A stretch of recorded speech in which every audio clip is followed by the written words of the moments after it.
Un gol al 91esimo di Franchi permette al Mantova di superare il Renate. 30 secondi prima i brianzoli avevano fallito clamorosamente il gol del vantaggio. Per i biancorossi si tratta della prima vittoria in campionato. Buonasera e benvenuti a Mantova Notizie. Apriamo questa puntata con il Mantova che ha portato a casa oggi al Martelli la prima vittoria. A decidere il match una prodezza di Stefano Franchi al primo minuto di recupero. Per noi Nicola Antonietti.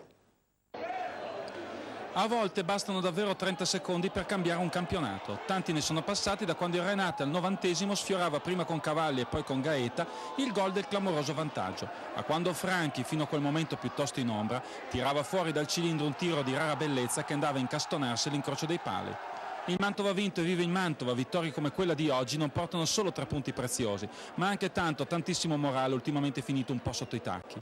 I biancorossi si ripresentano al Martelli con una formazione che strizza l'occhio alla compagine che vinse lo scorso campionato di D. E dopo appena 24 secondi Bomber del Sante si divora una facile palla gol facendosi ipnotizzare dal bravissimo Lenzi. Più Mantova che Renate nei primi minuti e Franchi prima sistema un sombrero sulla testa del diretto avversario e poi va a scaldare le mani di Lenzi con un bel tiro.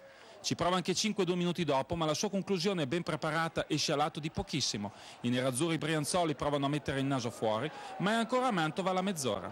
Calcio di punizione deviato di Bersi e Zaninelli mette in rete.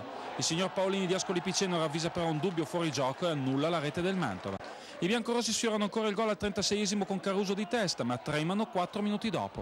Il numero 9 nerazzurro Capogni inventa un pallonetto quasi perfetto che va a stamparsi sul palo a Bellodi già battuto. Mirko deve superarsi nella ripresa per fermare il pericoloso colpo di testa di Gaeta, mentre il Mantova pare aver smarrito il bandolo della matassa.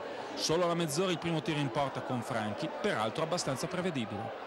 Il Renate prova a fare il colpaccio ma trova sulla sua strada un Bellodi ormai in odor di santità. Mirko para molto bene l'incursione a 5 minuti dal termine di Gaeta e poi si supera al 90esimo su Cavalli con Gaeta che fallisce la ribattuta da comoda posizione.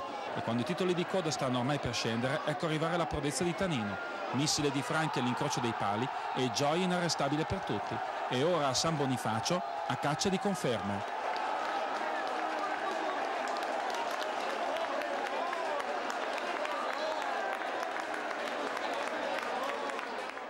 È troppo facile stare insieme ai giocatori quando vanno bene. Io sono sempre stata una persona che sta insieme ai giocatori quando qualcosa non va.